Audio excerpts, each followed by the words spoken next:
Well, hello everyone. Welcome to HW News. After months-long Lankan President Gotabaya Rajapaksa has finally resigned. Rajapaksa fled the country a night before he was supposed to resign, that was on July 13th, and he first went to Maldives and from there he went to Singapore. Now, there are reports that this might not be his final destination. He might go to United Arab Emirates, but while he is in Singapore, he announced his resignation. And today, the parliament also held a brief session where the speaker read out the resignation of Gotabaya Rajapaksa. Now, the resignation comes amid pressure from the masses who had taken to streets in large numbers demanding his resignation. The question is, now that he has resigned, what next for Sri Lanka? Mind you, the protests were sparked because of the economic crisis in the country and the inability of the leadership to find a way out of it. So even if Gotabaya Rajapaksa has resigned, the country stares at another question: how to come out of the economic crisis that is staring at Sri Lanka. To discuss this today, we have with us parliamentarian from Sri Lanka and former Minister of State for Finance, Eran Wickramratne. Thank you so much, sir, for joining this. Welcome to the show, sir. Thank you. Well, sir, my first question to you is, and I guess everyone in India who is keenly following the developments in Sri Lanka have this question. Now that Mr. Gotabaya Rajapaksa has resigned, the country is left with an interim president. But what next for the country? What next for the leadership of the country? So Parliament was summoned and the President's resignation was read out. It was a formality by the Secretary General of Parliament. And then he announced that by next Tuesday, those who are aspiring to be President of the country, can be any member of Parliament, could be nominated on Tuesday. And then an election will be held on Wednesday to elect a President. Meanwhile, the Prime Minister becomes the acting President until the election is completed. So the person elected will serve the unexpired period of Gotabaya Rajapaksa, which is about 2.5 years to go. All right. And so, do you think Gotabaya Rajapaksa could have had a more dignified exit from the post? There are also allegations that some of the government officials helped him flee the country. How would you respond to these allegations?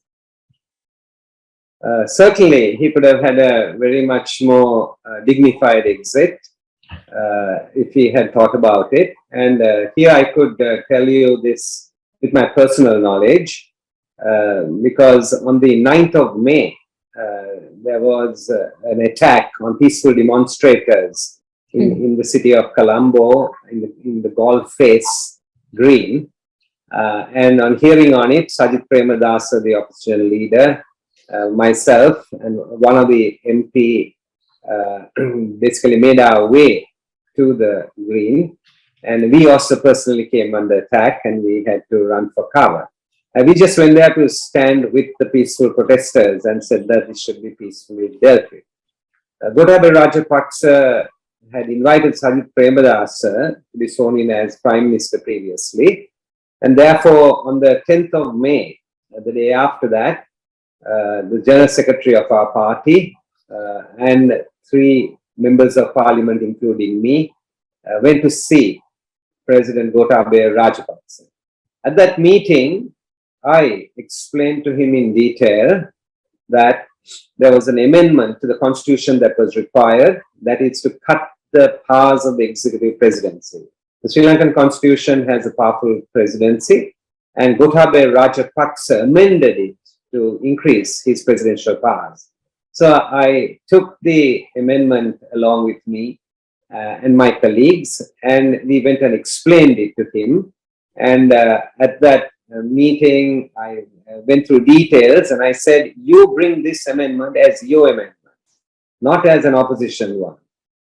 Then you are the reformer. Your legacy will be really, it will go down well for your legacy, that you reform the Sri Lankan system. He turned to me and he said, so what are you saying for me to leave in 2 weeks? I said, no.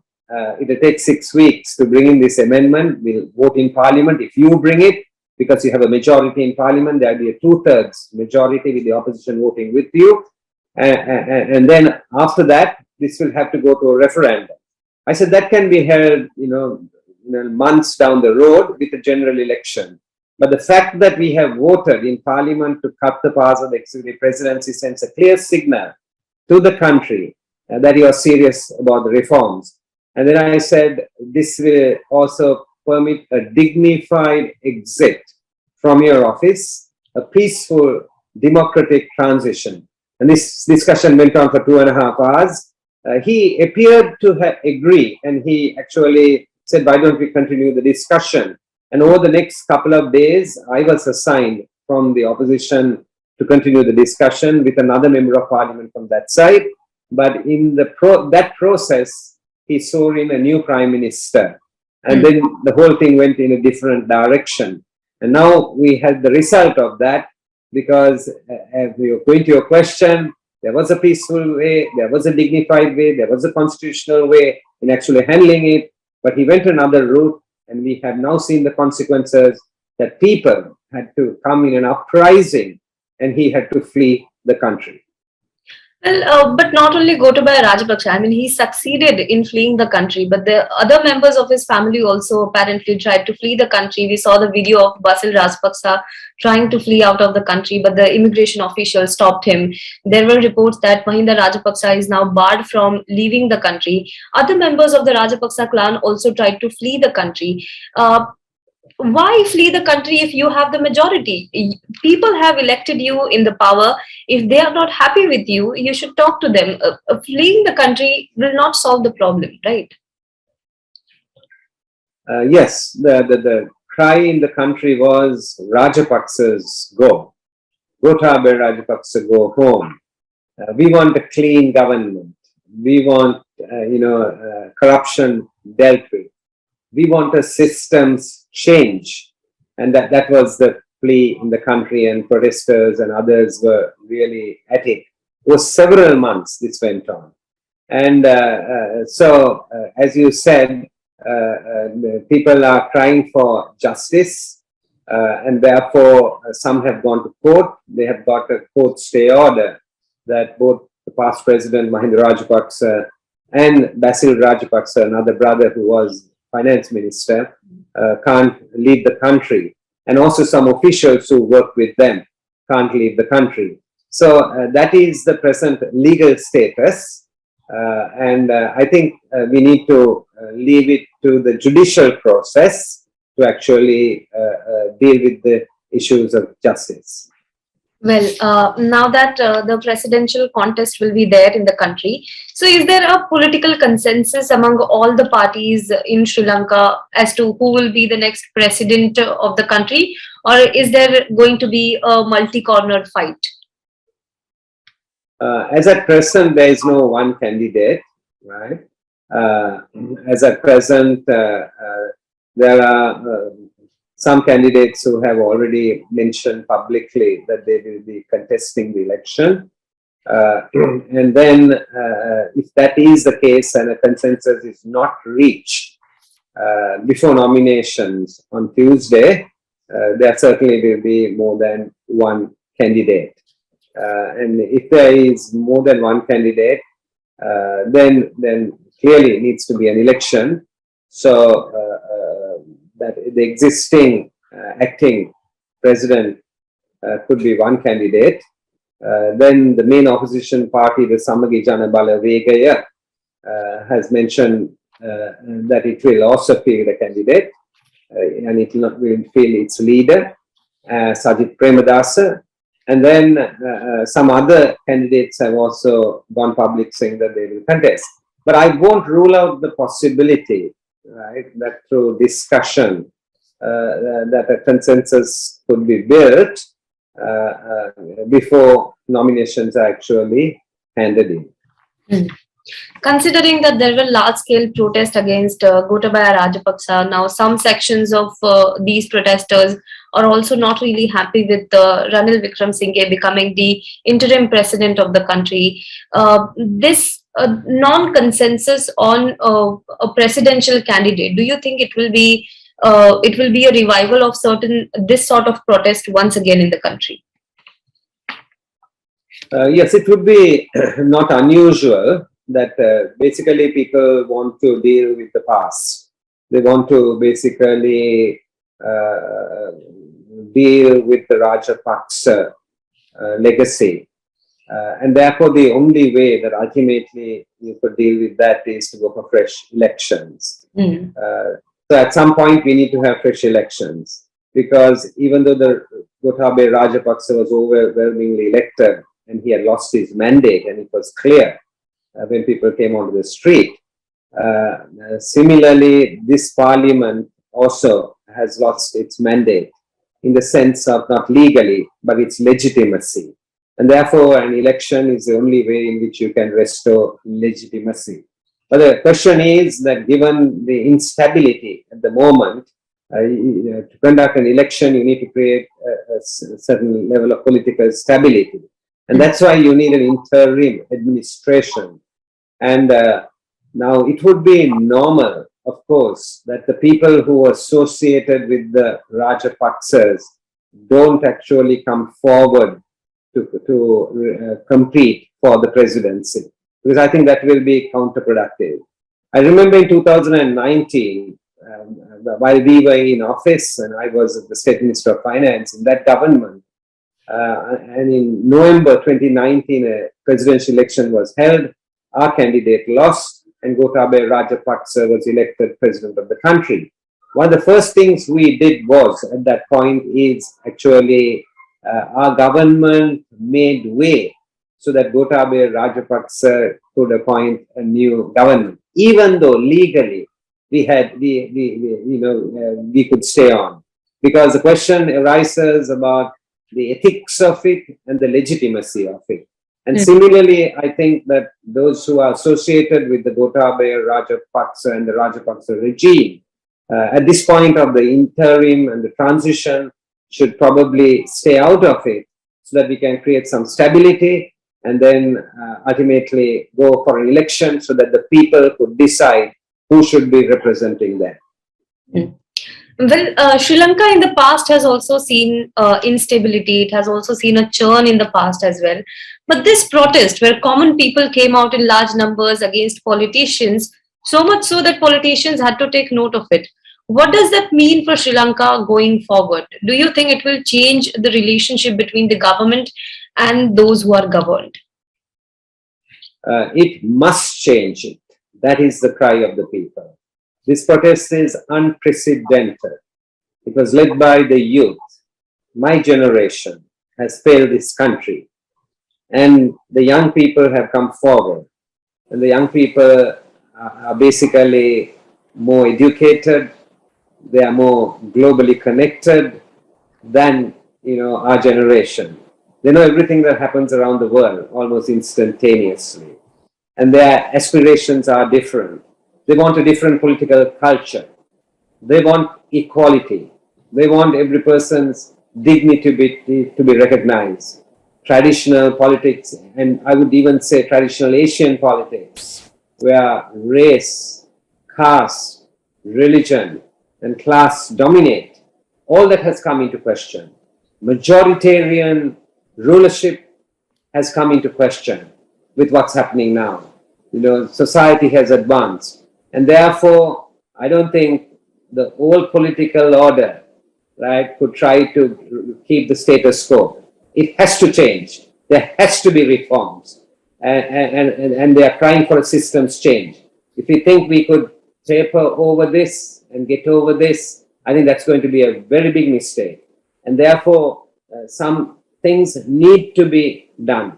If I were to very briefly say what they are, one is, I think the executive presidency basically must be scrapped, and we need to have a government more answerable to the people.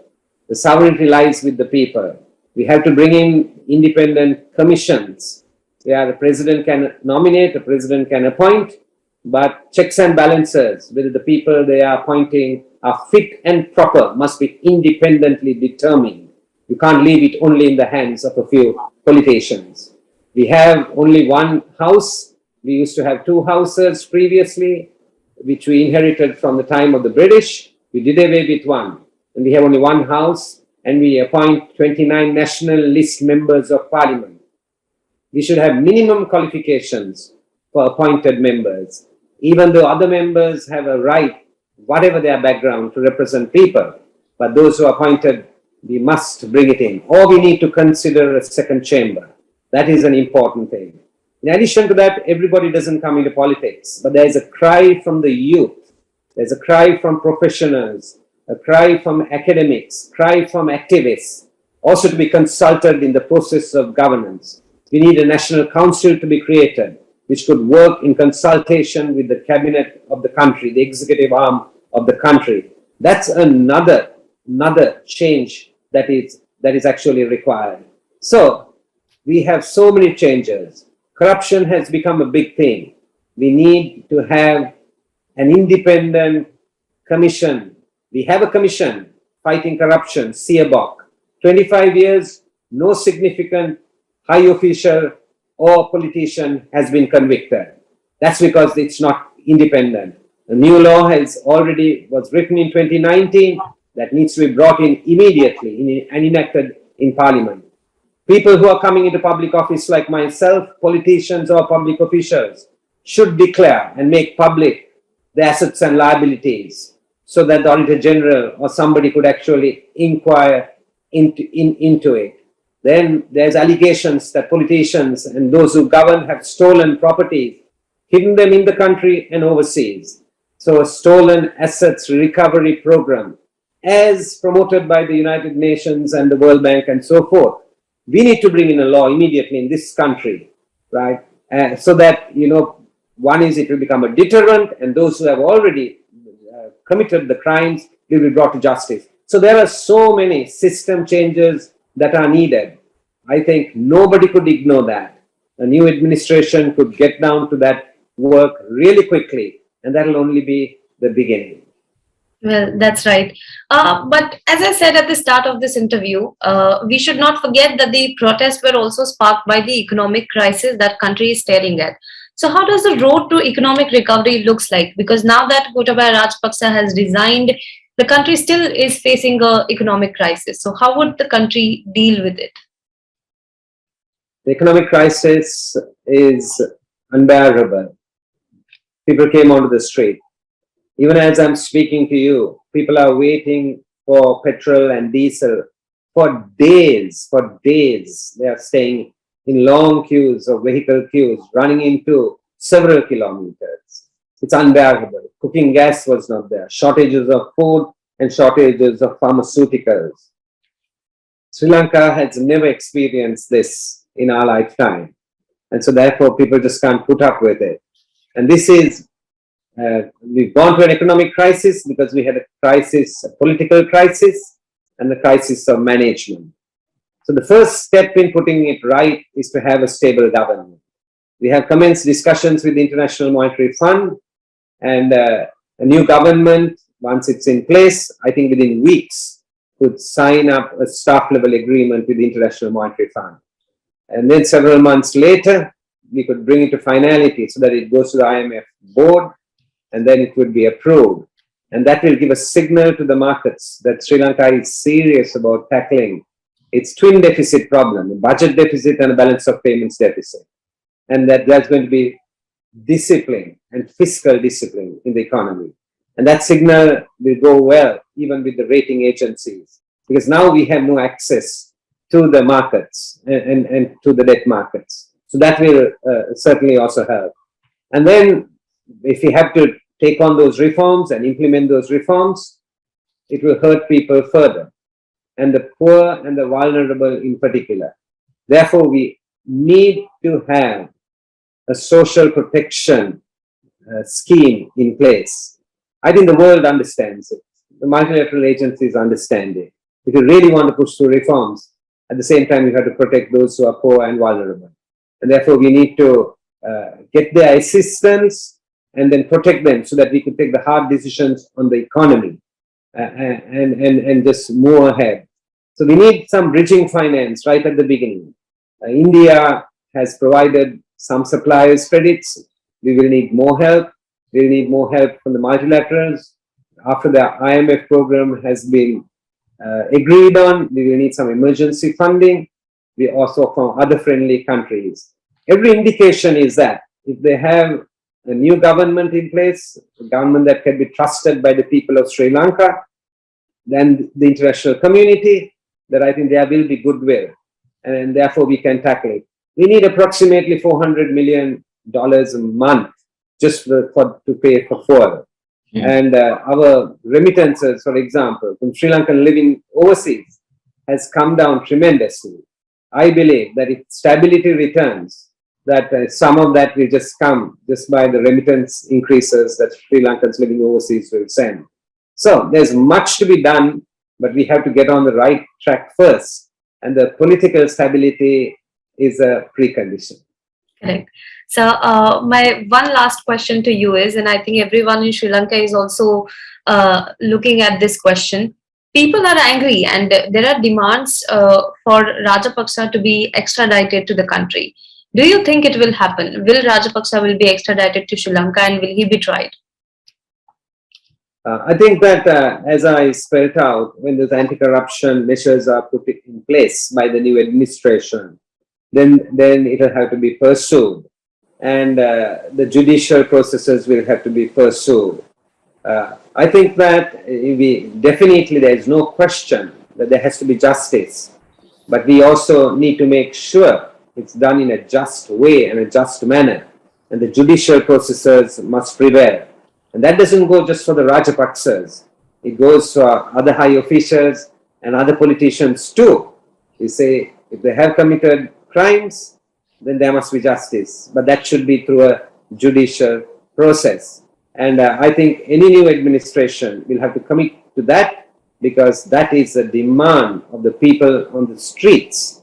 And that's how we can make sure that the changes that Sri Lanka is seeing are done within a democratic framework and within the rule of law. Well, thank you. Thank you so much, sir, for joining us on this conversation. I hope that stability returns to Sri Lanka and it again becomes the prosperous country that it was.